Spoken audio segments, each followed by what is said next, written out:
Hey everyone! In this video, we're going to show you how to make your D&D encounters more exciting. By using some simple tricks, you can turn your regular old fights into epic battles that your players will never forget. So grab your dice, cause this encounter's about to get dicey. See you on the other side.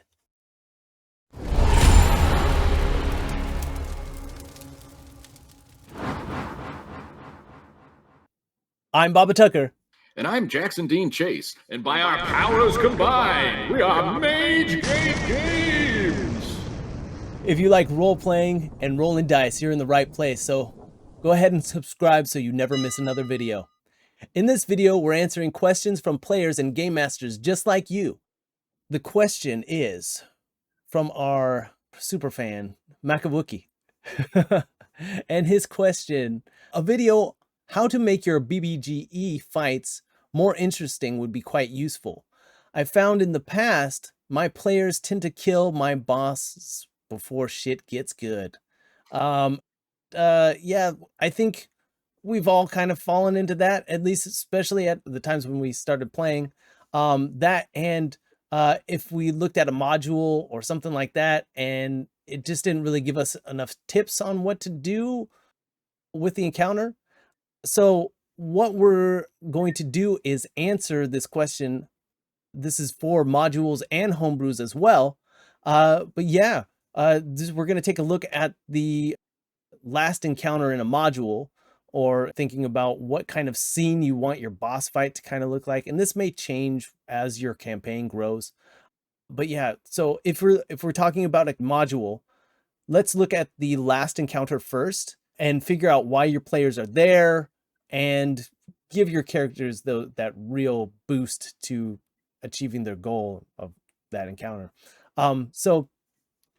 Main thing is we're going to set the scene. So first, we know that you're encountering the big bad, and the players know it's the big bad, and you know it's the big bad in their environment. So, for example, let's say you have a a throne room or the ceremonial chamber of a ritual, and you know they're there. Big bad's there.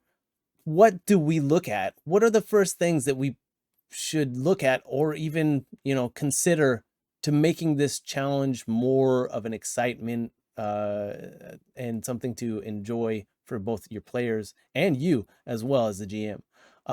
Jackson, you got any ideas on how to make this encounter more spicy?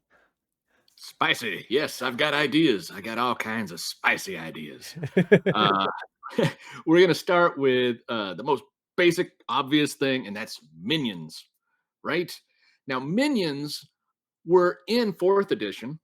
4th edition. No. Yeah. But no, there was some awesome stuff in 4th edition. Some awesome stuff.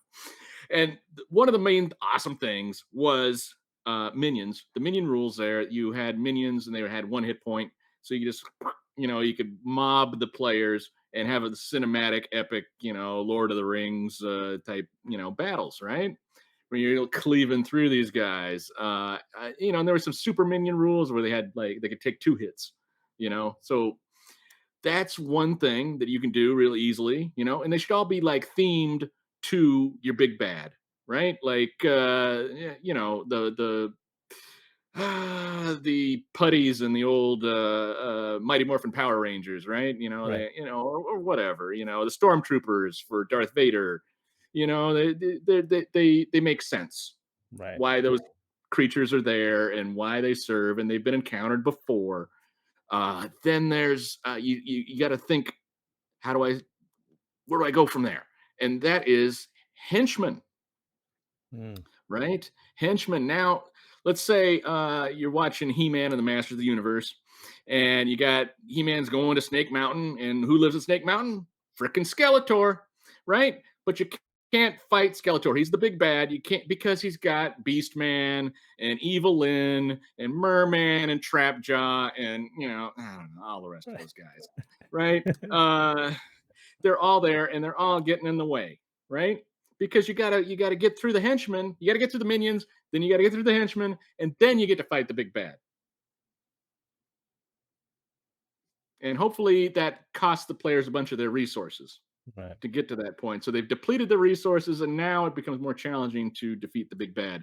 Also, you could the big bad could take advantage of the players fighting the minions and the henchmen, and then I'm gonna leave. Right. Because these are all my expendable cannon fodder, and maybe me and a select few henchmen, Evil Lynn. Yeah, she could come with me, and while Beast Man and the rest of these losers, get cut down, because there's always some more. Right. That's how the Yeah. big bad thinks. Yeah. Usually, not all of them, but most of them. There are a lot of different rules out there for minions, but yeah, the easiest one is just to look at the fourth edition rules, and or there are some things where you can just make them a swarm, give them, give them a base pool of hit points or hit dice or whatever, and AC, and yeah, just do it that way. Yeah, but there's a whole bunch of different rules for that as well. And for henchmen, it's nice to, make those henchmen kind of the opposite of a character type in your party. And so yeah, if we're talking about having these minions in the encounter space and having them interact with you, or interact with the players, um, as the big bad is either doing something, and that kind of brings us to the next part, which is moral imperative, which I would look at. So now we have our room, we have our big bad, we have our environment, and we have the minions playing like, look at me, I'm going to be a hindrance, while henchmen are running back and forth, and especially engaging their opposite, right? Um, Yeah, then the big bad, making them look like a big bad, is giving this moral imperative. Did they take someone, like, did they have prisoners, do they have stakes characters, right, someone the player characters care about, family members or loved ones or whatever, and really putting in those hard choices. The the announcer, "Oh, Spider-Man, you can either save Mary Jane or save this children full of, like, this bus full of children. It's up to you, or you can catch me. Which will you do?" So there's like three of them. Oh, holy crap! Which way are you gonna do? And that's, normally you would set up two. You can go this way or go this way, but if you set up three, then it's even more devastating when something happens. Um, but yeah, that, and it can kind of split the roles of the party, and split the party in the encounter, either trying to save or attack or defend, and really playing into the roles of the characters. Yeah, so yeah, setting up moral imperatives. That I think that's freaking, now you got that's more epic scene, and it's harder for your players to just party wipe, or I mean, not party wipe, but take out the big bad just like super quick, right? Because if you're putting someone they care about, they're gonna want to latch on to, oh, we got to save that person, unless they're, just murder murder hobos. hobos. Yeah, yeah. Do you have anything about moral imperatives you want to add, Jackson? Or Yeah. I mean, as always, whenever we bring up stakes characters, these are characters that literally raise the stakes. As you were saying, it's characters that NPCs that the players care about in some way, a loved one. Oh no, grandma. Oh, my children. Oh, my parents. Oh, my best friend. Oh, my pet. Whatever it is, if they have to care about it, otherwise there's no stakes. And if they do care about it, it raises the stakes. And if there's a choice, as you're saying, between do they save that character and let the big bad escape, or complete whatever his evil plan is to open the gate or uh, smash the dam, whatever, whatever it is, run Sweet Nell over on the train tracks in Eberron, uh, twirl that mustache. um, yeah, it really creates that tension in the scene. Can we do both? Can we have our cake and eat it too? As the players, can we save the people we care about or the people we've been contracted to save? Maybe it's somebody else's stakes characters. It's the mayor's daughter. It's the king's, son, or whatever it is. That there has to be some kind of reason that they need to save them. And then can they do it? Or do they let the big bad complete his plan or just escape to fight another day? And that can be Yeah. a lot of fun. And splitting the party up, I love all the suggestions you came up with. I was just thinking, wow, this is great. If you can split the party up, and then you can also have the different themed henchmen who are the mirror images or polar opposites of the player characters. So that it's very interesting. Like if the henchmen are like, oh, and like the villain, there's always that speech, we're not so different, you and I.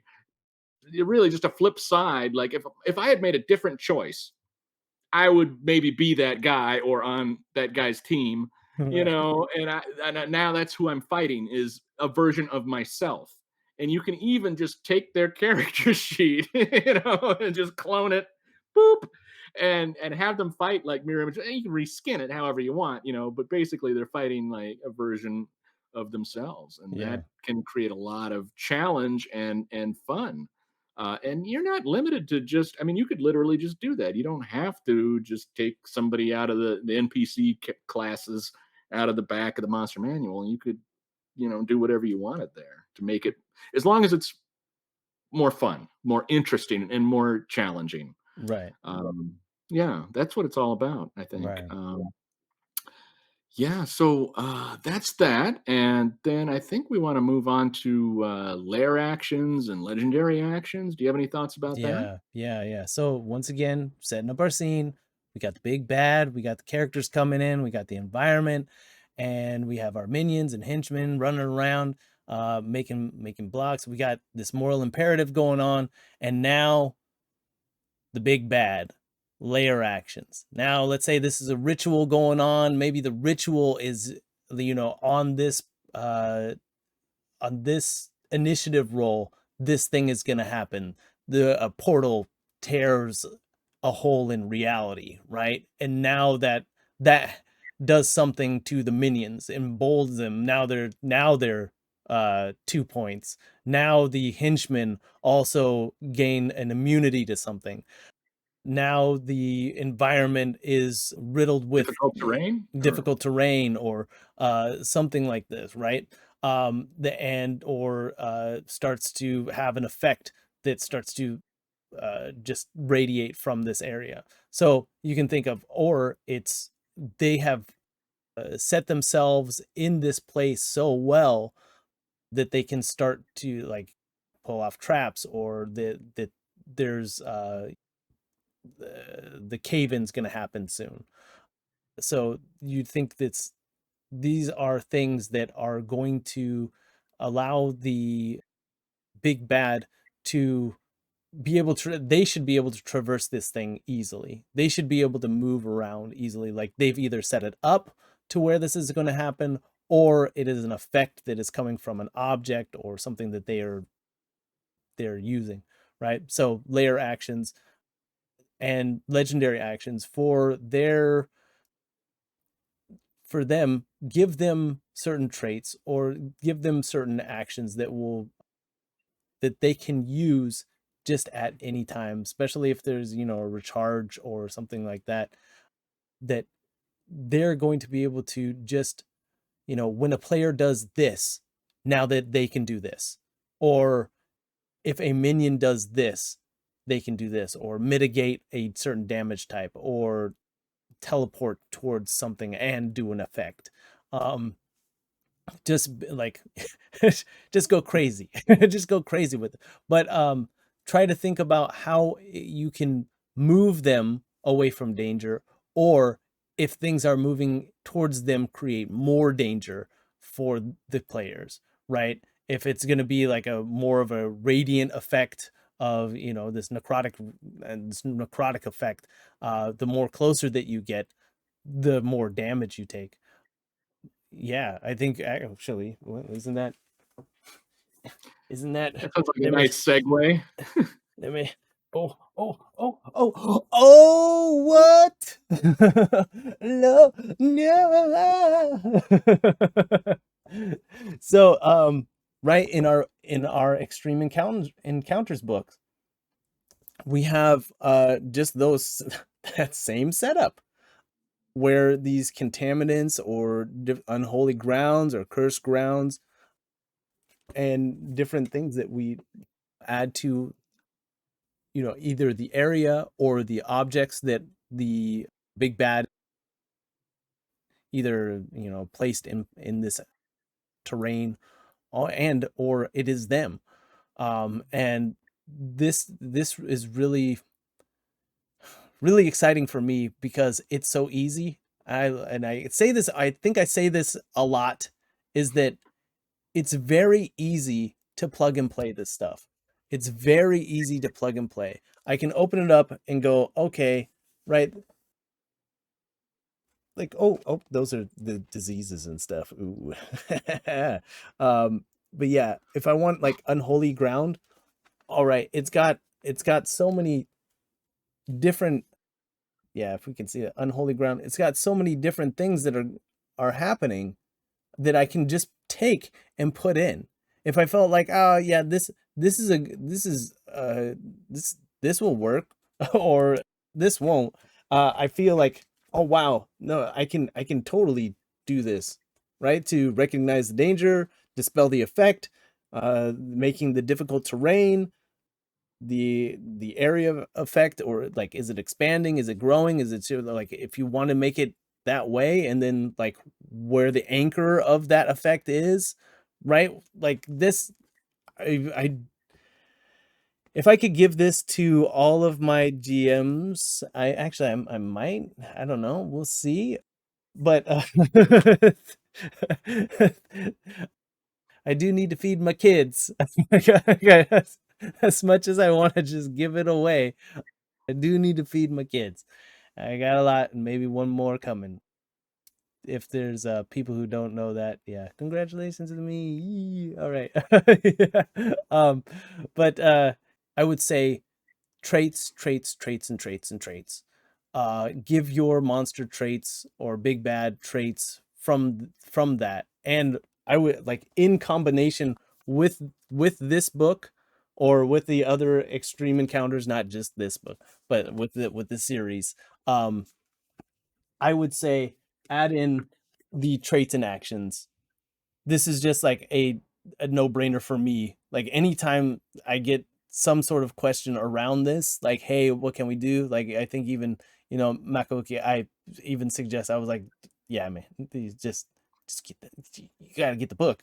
And because so the traits are all, not only do we have unique traits that we came up with, we also have traits that have scaled up. So you like, you know, like if you wanted to take traits from something else and you're like, that kind of doesn't fit, we've already done the work for you. So that's like, as someone who doesn't have a lot of time, and or having my time being like whittled away from from other things, creating an adventure or creating monsters that I want to feel connected to, or, you know, like feeling like I'm putting a part of my creativity into the game, and in an easy way. Game Master's Guide to Traits and Actions for Monsters and NPCs. Just, I want to also thank Jackson very much, because Jackson did put in a bunch of energy into this book. Like, it's, dude, man, no, not just a little, dude. You're like, I'm so blessed that I get to work on this with you, man. Like, and yeah, I'm blown away once again by our two man team uh being able to get this here. So but enough about that. For those who have made it this far in this video, we want to let you know that as you go to click that subscribe button down in the description, you can find a coupon code for this PDF on DriveThruRPG. Yeah, just to say thank you. And yeah, share this video with your GM who you think might need this book, not because you think that their encounters are boring. make sure to say that first. Hey, I don't think your encounters are boring, or I don't think you're bad. I mean, it does help you spice it up a little bit, but there's a coupon code for this thing. Yeah, same with the encounters book. We that in combination with the traits and actions book, I think just make an encounter so much more just easy plug and play. I got my environment, got my big bad. Now what kind of flavor do I want to put on here? Oh yeah, here's my extreme encounters. Boom. Weather and terrain. Okay. And now what kind of traits do I want to give the big bad? Oh, this and this and this. And its minions also have this. And now what else do we have? We have our magic items that you just give to someone, right? You give to your big bad, or they're searching for these magic items and you got to get to them before they do. But anyways, we're talking about encounters right now. We're talking about making this extreme encounter. So let's take an example of a big bad who's in just an inn or something like that, right? Big bad is actually the tavern owner, right? And this kind of I kind of got this idea from Dr. E.B. what Holmes the Oh, Holmes guy. Dr. H.H. Holmes H.H. Holmes, from yeah. the torture doctor of the Doja Dog, Chicago World's Fair, right. 1897 or whatever it was. So this is me extrapolating on that, is that we have this innkeeper.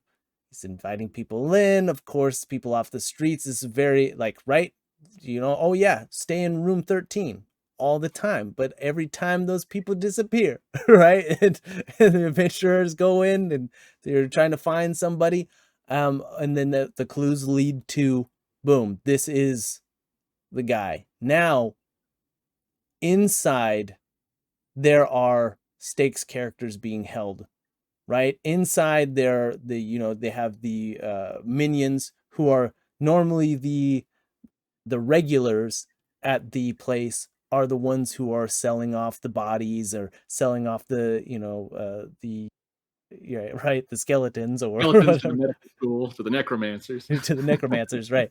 And so now the characters who are there don't know who are on that dude's side or not, right?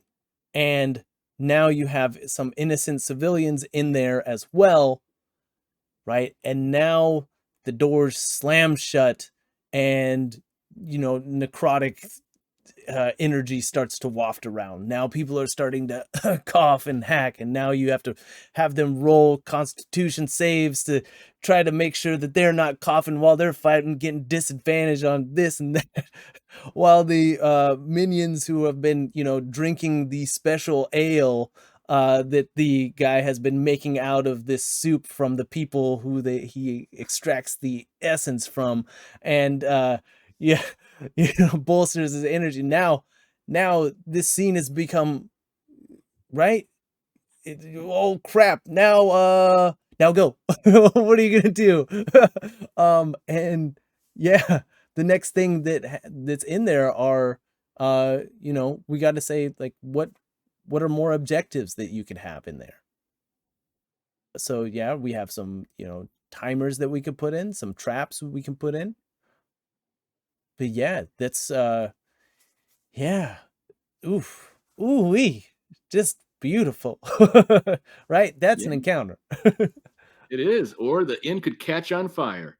Right, Or right. it could get flooded. Or there's like a big keg of something, a big vat of something, and they break it open, and then all this horrible necrotic fluid like washes out, and then floods the thing, and maybe there's some kind of weird necrotic little monsters or something. Fire, dude.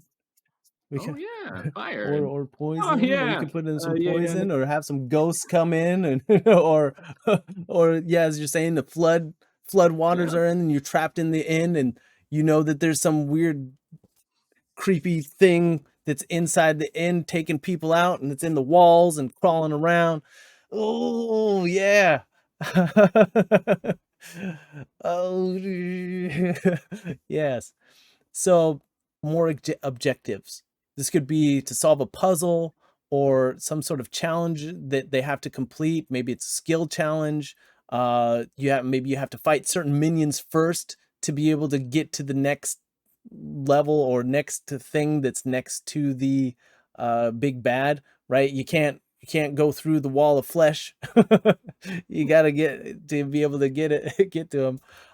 Or you need to break the artifact that is putting out all this stuff that's empowering that thing or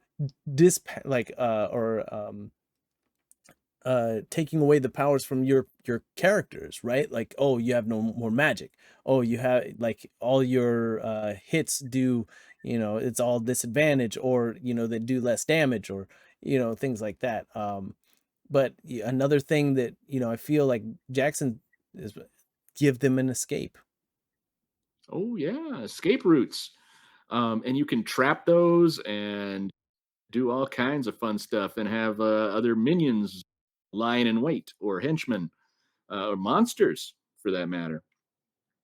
And that doesn't nothing stops the big bad. He's just not hindered by any of this stuff. He knows where all the traps are. And he's running around. He's pulling levers as he runs. And then the portcullis comes down, or wall of ice or whatever it is, based on whatever makes sense for him or her or Or it. it. Right. Or they, not him. Yeah, yeah, yeah. Whatever, whoever. Yeah, that can be a lot of fun. The frenzied chase. It's kind of like the oh god, the rope bridge over the horrible canyon in Indiana Oh, Jones and the Indiana Temple of Jones. Doom. Yeah. Like I'm trying to get across the bridge, but no, the minions are on on each side of the bridge, and then somebody, the rope bridge gets cut, and then it's like, it gets, everybody falls, Right. except for hopefully the players make their dexterity save or whatever. And yeah, they are then trying to climb up, and there's minions on there and trying to stop them, and then there's minions above and shooting. Oh, it could be a lot of fun. Right. So the only yeah, I think the only concern is whether or not we're going to party wipe or not. So a TPK, but if it's TP TPK, TPK, TPK. the GM's chant. We have invoked it. We have invoked the GM's chant.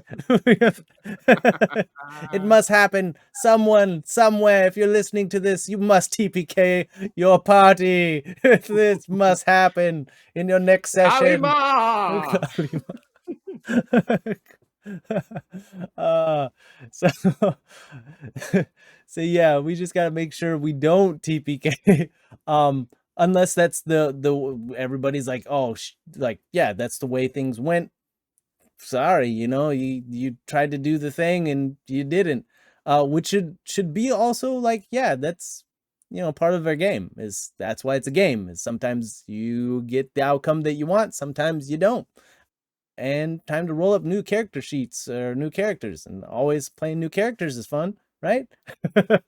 But yeah, so you can always make those challenges easier to overcome sometimes. Like if it is, I wouldn't suggest more than 3 things to be in front of characters to be able to, like, let's say there's traps, but you're still wanting to get the big bad, and then there's 3 challenges or something to get you to back to encountering the big bad. If there's any more than that, it kind of takes away from, like, okay, is this just gonna be like, oh, let's just do a side quest, or let's just go over here. I'm good.